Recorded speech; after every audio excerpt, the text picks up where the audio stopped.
오늘은 마태복음 6장 14절 15절 말씀입니다. 마태복음 6장 14절 15절 우리 합독합니다.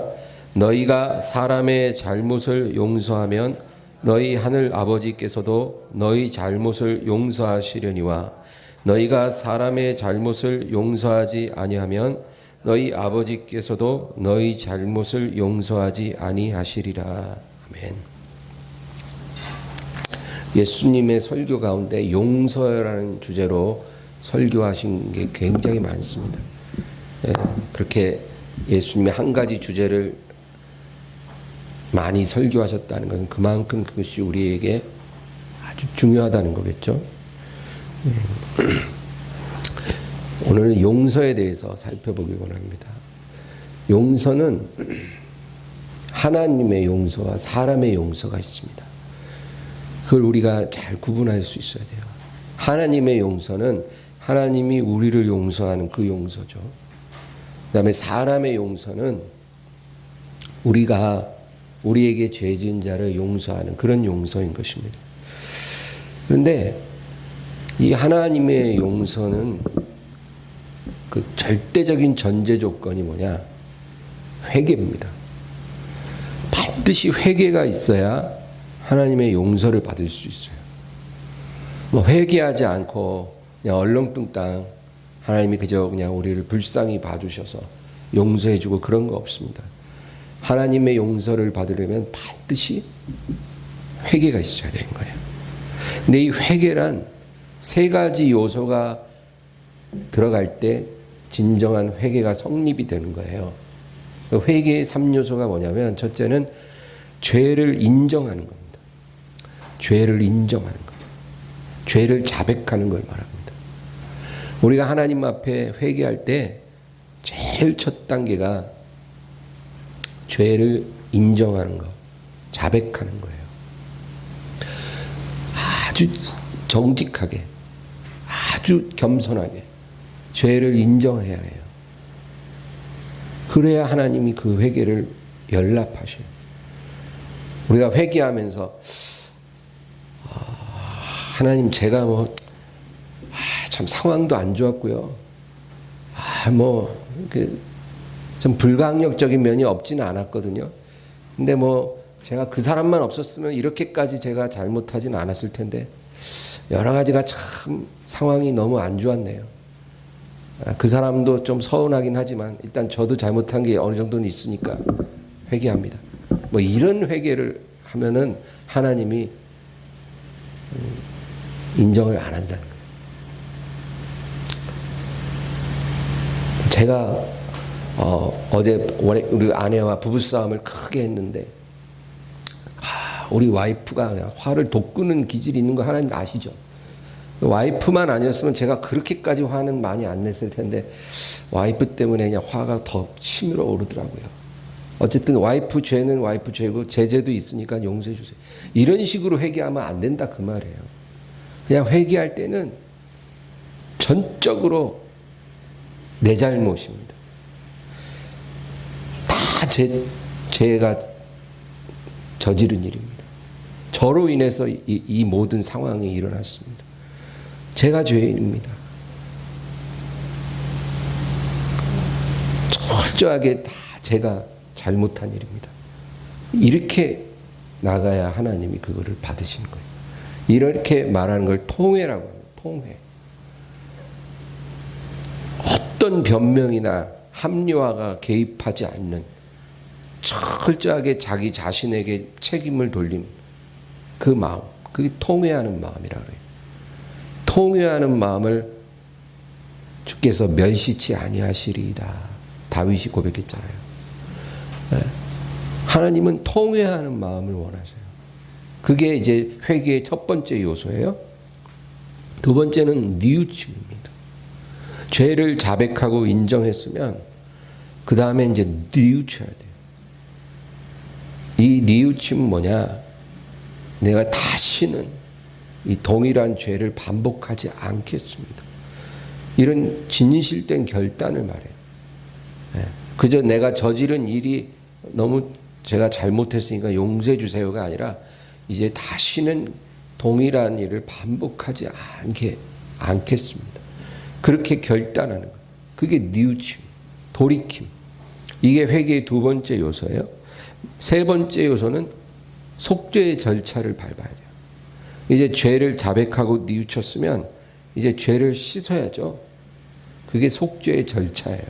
그래서 구약 시대에는 반드시 속죄 제물을 잡아서 그 피를 제단에 뿌려야 했어요. 소를 끌고 와서, 양을 끌고 와서 그 머리에 안수를 해요. 드리는 자가. 그건 뭐냐면 죄의 전가예요. 내 죄를 이 양에게 전가합니다. 그러고는 제사장 앞에서 칼로 그 양을 잡아서 그 피를 받아가지고 제단에다 뿌리는 거예요. 이 속죄의 절차를 밟아야만 이 회개가 완료되는 거죠.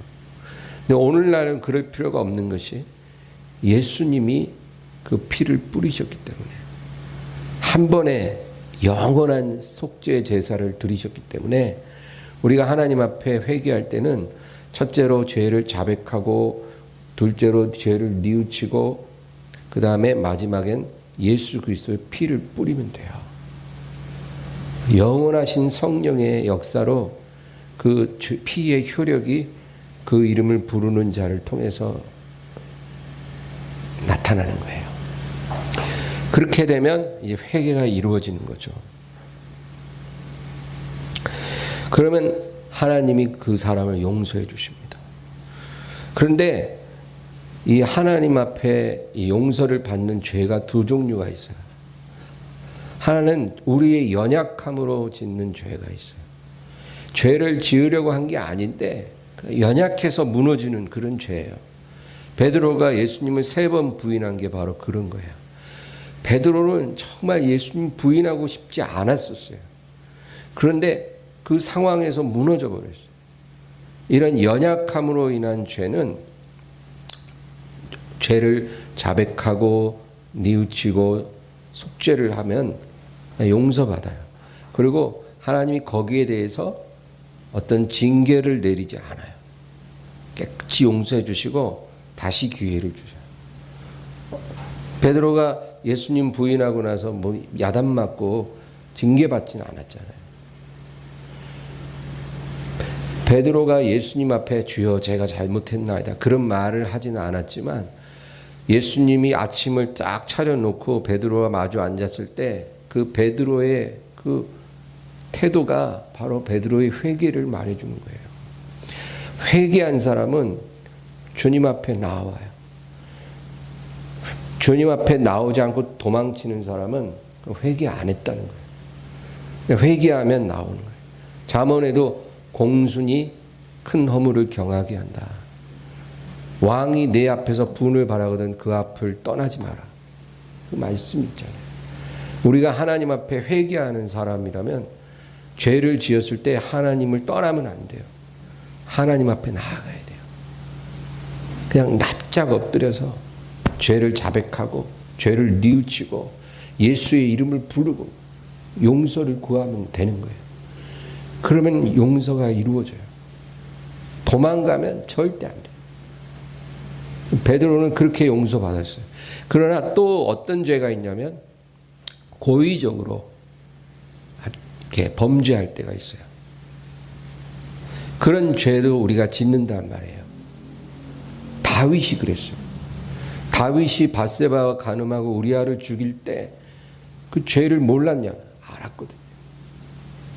그러나 그 욕망의 불길이 그를 죄로 인도했어요. 그런 죄를 우리가 범하기도 한다는 거죠. 이런 죄를 범하게 되면 똑같이 우리가 하나님께 회개를 해서 용서는 받을 수 있지만 하나님의 징계를 받게 돼요. 용서 이후에 징계가 와요. 연약함으로 인한 죄는 용서받고 끝나지만 고의적인 죄는 용서받고 징계를 받아야 돼요. 그 차이가 있어요. 여러분 사무엘하 12장을 한번 찾아볼까요? 구약의 사무엘하 12장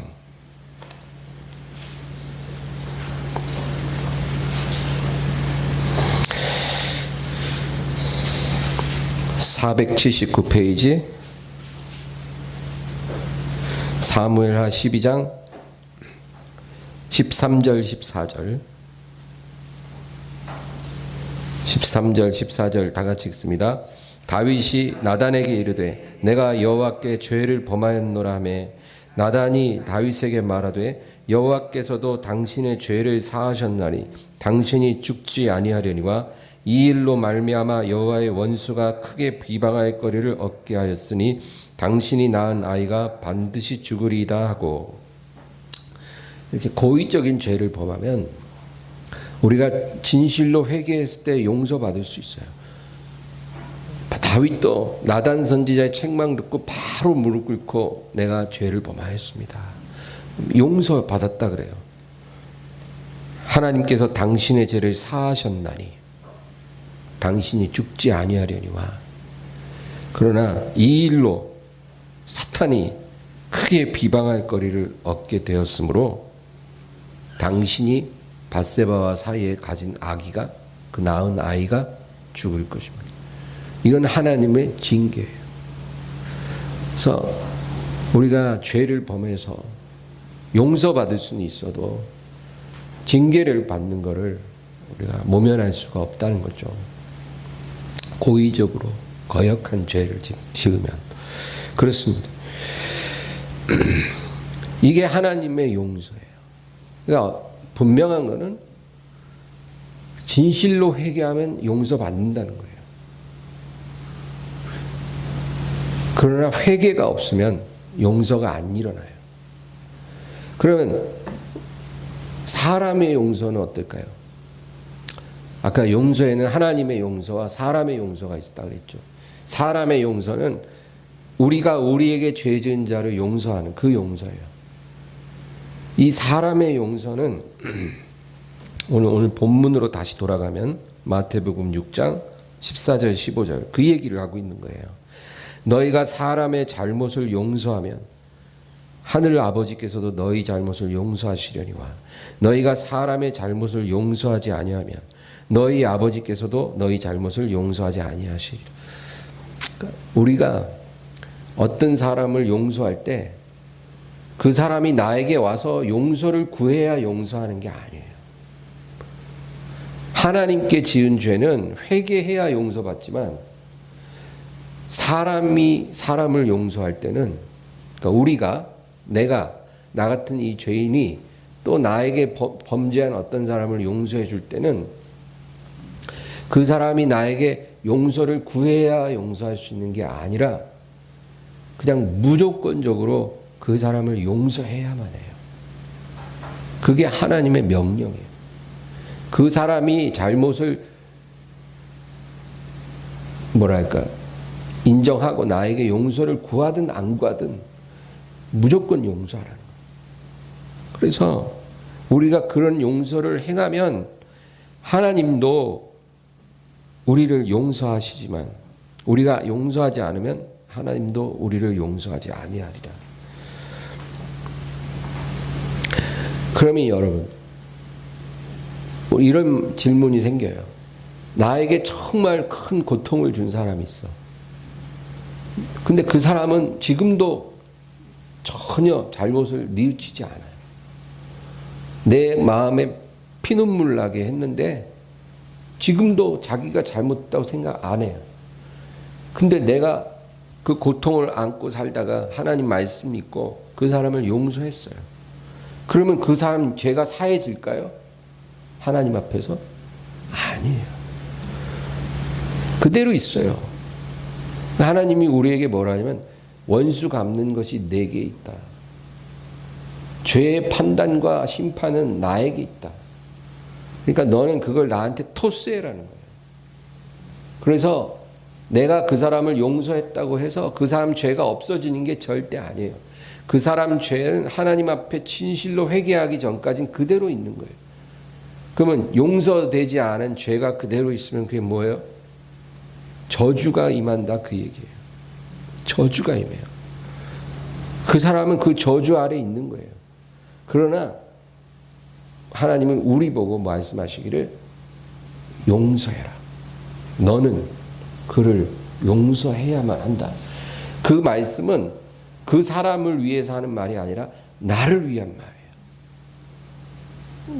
내가 그 사람을 용서하지 않으면 하나님이 나를 용서하실 수 없기 때문에 용서하라는 거예요. 하나님 못해요. 저 인간 진짜 저는 못해요. 차라리 저를 죽여주세요. 제가 어떻게 저 사람을 용서할 수 있어요? 그런 사람이 있을 수 있잖아요. 그러면 하나님이 우리한테 뭐라 하냐면 네가 그를 용서해버리지 않으면 나도 너를 용서할 수가 없어. 나는 너를 너무 사랑해서 너의 죄를 씻고 너를 거룩하게 하고 싶은데 네가 그 사람을 용서하지 못하는 한 나도 너를 용서할 수가 없느니라. 그러니까 너를 위해서 너는 그를 용서해야 한다. 그러면 하나님, 제가 저 사람을 용서하고 딱 잊으면 저 사람 죄는 없어지는 거예요? 아니니라. 그가 회개하기 전까지는 그 죄는 그에게 그대로 있고 그의 위에 저주가 임하네. 그러나 너는 그를 마음에서 용서해야 한다. 그래야 내가 너를 축복할 수가 있어. 그 얘기예요.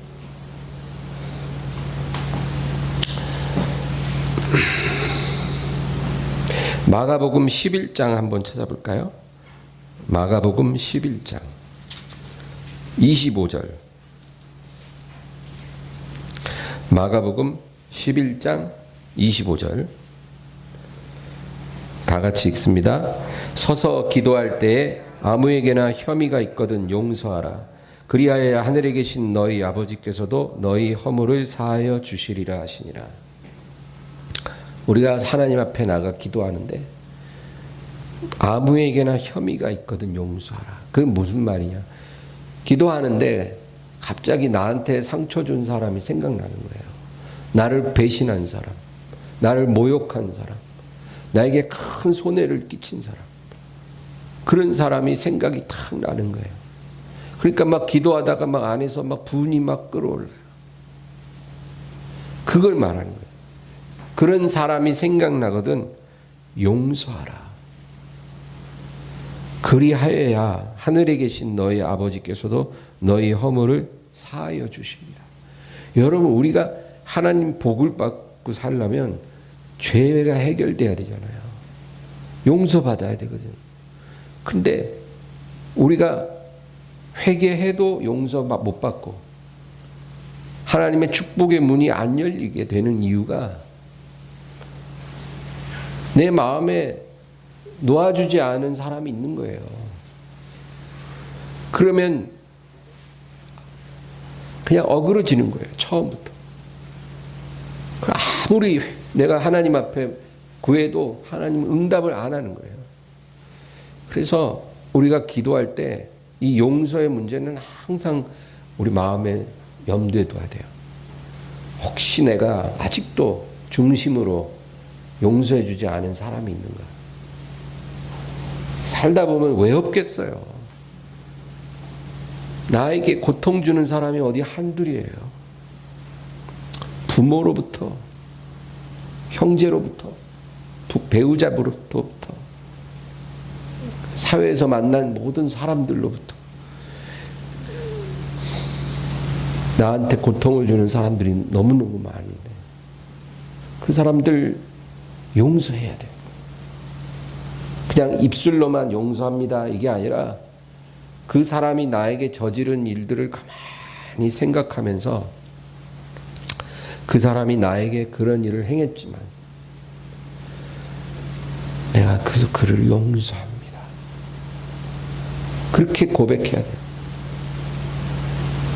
그렇게 고백하고 하나님, 제가 그를 용서했으니 저를 용서하소서.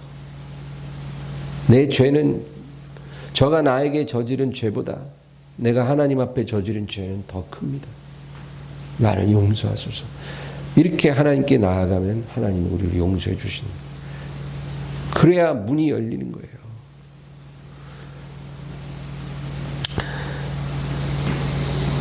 우리 마지막 하나 더 찾아볼까요? 마태복음 18장. 마태복음 18장 21절 18장 21절부터 끝절까지 좀 길지만 한번 같이 읽겠습니다. 주여 형제가 내게 죄를 범하면 몇 번이나 용서하여 주리까? 7번까지 하오리까?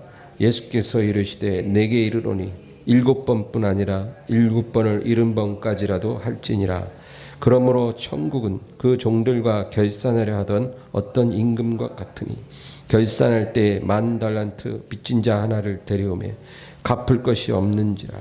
주인이 명하여 그 몸과 아내와 자식들과 모든 소유를 다 팔아 갚게 하라 하니 그 종이 엎드려 절하며 이르되 내게 참으소서 다 갚으리이다 하거늘 그 종의 주인이 불쌍히 여겨 놓아 보내며 그 빚을 탕감하여 주었더니 그 종이 나가서 자기에게 100데나리온 빚진 동료 한 사람을 만나 붙들어 목을 잡고 이르되 빚을 갚으라 하매 그 동료가 엎드려 간구하여 이르되 나에게 참아 주소서 갚으리이다 하되 허락하지 아니하고 이에 가서 그가 빚을 갚도록 옥에 가두거늘 그 동료들이 그것을 보고 몹시 딱하게 여겨 주인에게 가서 그 일을 다 알리니 이에 주인이 그를 불러다가 말하되 악한 종아 내가 빌기에 내가 내 빚을 전부 탕감하여 주었거늘 내가 너를 불쌍히 여김과 같이 너도 내 동료를 불쌍히 여김이 마땅하지 아니하냐 하고 주인이 노하여 그 빚을 다 갚도록 그를 옥졸들에게 넘기니라.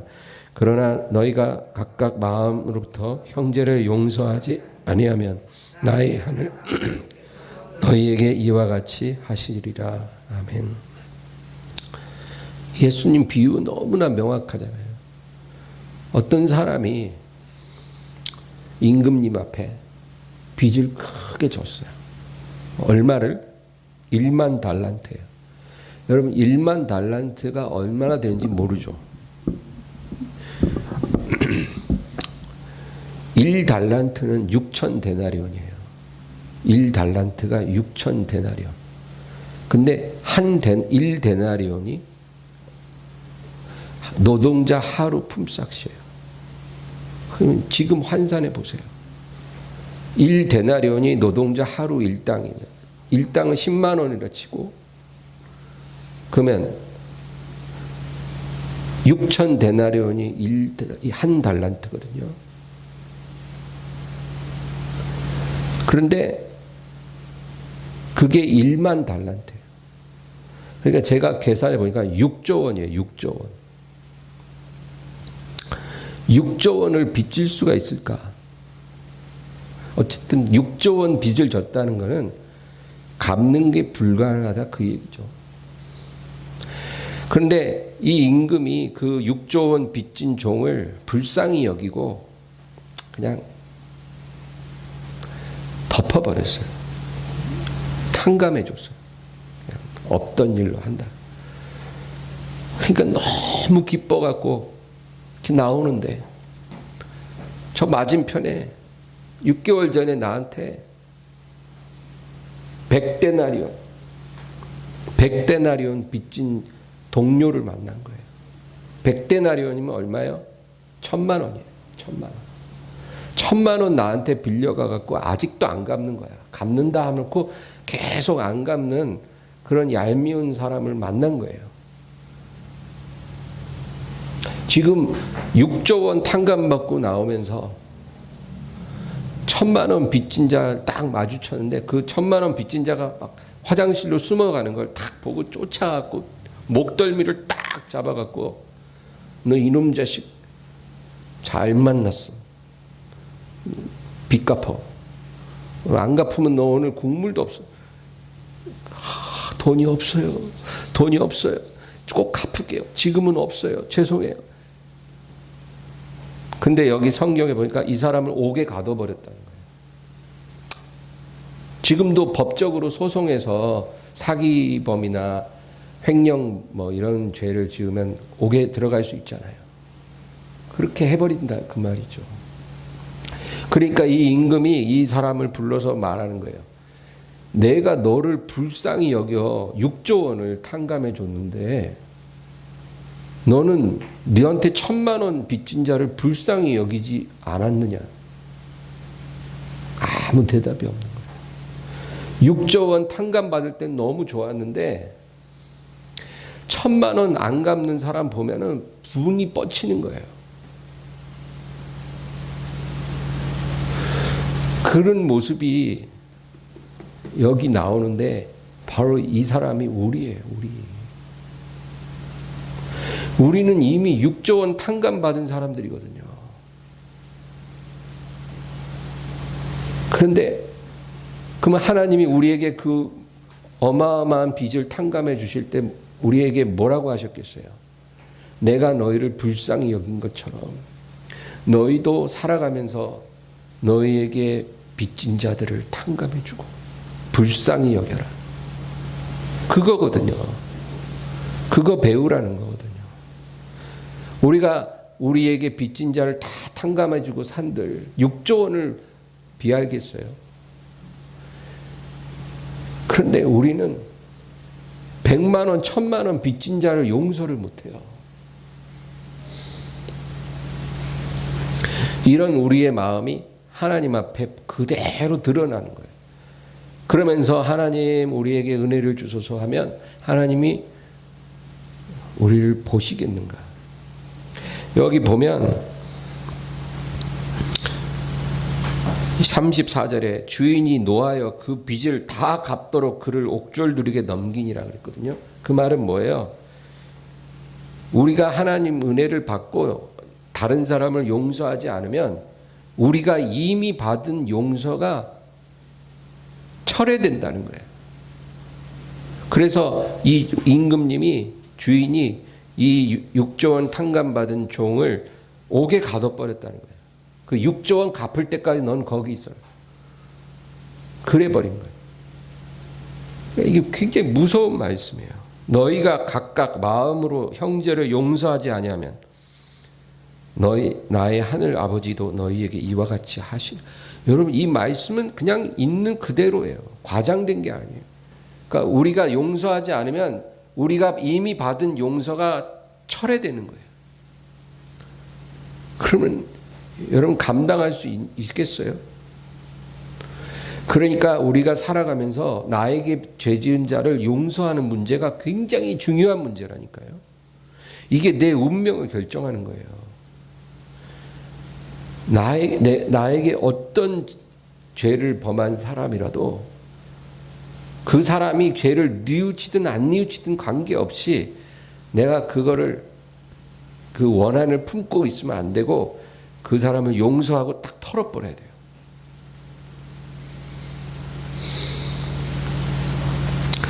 그래서 돈을 만약에 내가 빌려줬다. 근데 안 갚아. 화나죠. 갚으라고 한두 번 말했지만 안 갚는 거예요. 그러면 그냥 잊어버리세요, 여러분. 그 사람을 미워하는 마음을 갖고 살면 안 돼요. 그냥 잊어버리세요. 용서해버리세요. 띄어먹었다 생각하세요. 그렇게 살아는 거예요. 그래서 저는 돈을 안 빌려주잖아요. 돈도 없지만 누가 이렇게 목사들끼리 돈 빌려달라 그러거든요. 돈 좀 빌려줘. 그러면 뭐 한 200만 원만 빌려줘. 그러면 그냥 저는 한 20만 원 그냥 줘요. 그냥 거절할 수는 없잖아요. 뭐 가까우면 조금 주고 미안하다. 나 돈 없다. 왜냐하면 그 사람이 200만 원 빌려가면 안 갚을 거거든. 그러면 내가 그 사람을 막 이렇게 서운할 거 아니에요. 그게 싫은 거예요. 그렇게 저는 해결을 해요. 어쨌든 여러분 뭐 돈을 빌려줄 수도 있고 여러 가지로 사람들로 인해서 어려움을 당할 때 그 미움을 갖고 있지 말고 용서하고 털어버리세요. 우리가 그렇게 해야 하나님의 은혜에 합당한 사람이 되는 거예요. 절대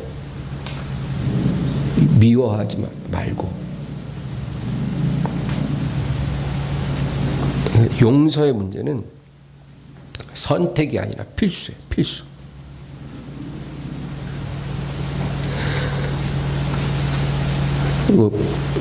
누가 우리에게 당신 굉장히 파렴치한 사람입니다. 이렇게 말한다면 우리 굉장히 모욕감을 느끼죠. 화날 거예요. 누가 나한테 넌 파렴치한 사람이다. 내가 절대 파렴치한 사람이 아닌데 왜 나한테 저럴까? 근데 여러분, 파렴치라는 말이 염치가 파괴됐다 그 말이거든요. 근데 하나님이 우리한테 그렇게 말씀하세요. 파렴치한 놈. 아니 하나님 무슨 말씀이세요? 오늘 말씀이 바로 그걸 말해주는 거예요. 내가 너를 긍휼히 여겼건만 너는 왜 너에게 조금 실수하고 네 마음을 아프게 한 네 남편, 네 아내, 네 형제를 용서하지 못하느냐?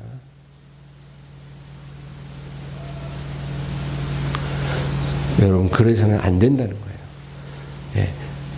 본의 아니게 이 말씀 또 명절 전에 전하는데, 명절날 뭐 형제끼리 다툼 잘 일어나잖아요. 근데 형제끼리 다투는 이유 보면 다 그런 거예요. 서운한 게 가라앉아 있는 거예요. 그러다가 이제 명절날 만나서 밥 먹고 이렇게 이야기하다가 이제 술 한 잔씩 마시고 막 속에 있는 얘기 하다 보면 오빠가 한 게 뭐 있어? 뭐 형님이 뭘 잘했다고 그런 말씀 하셔요. 이러면서 막 형제끼리 막 멱살잡이하고 그러잖아요. 근데 그런 모습이 하나님 자녀에게는 절대 일어나서는 안 된다. 다 용서해버리면 싸울 일이 어디 있겠어요. 그래서 우리가 오늘 용서라는 것을 생각하면서 하나님 우리 일생에 정말 하나님께 6조 원을 탕감받은 나인데 어떤 사람을 내가 탕감해 주지 못하겠습니까? 나에게 죄 지은 사람들을 용서하게 하소서. 네, 그런 기도를 우리 함께 하나님께 드리기를 원합니다. 간절히 우리 기도하겠습니다. 주여 아버지.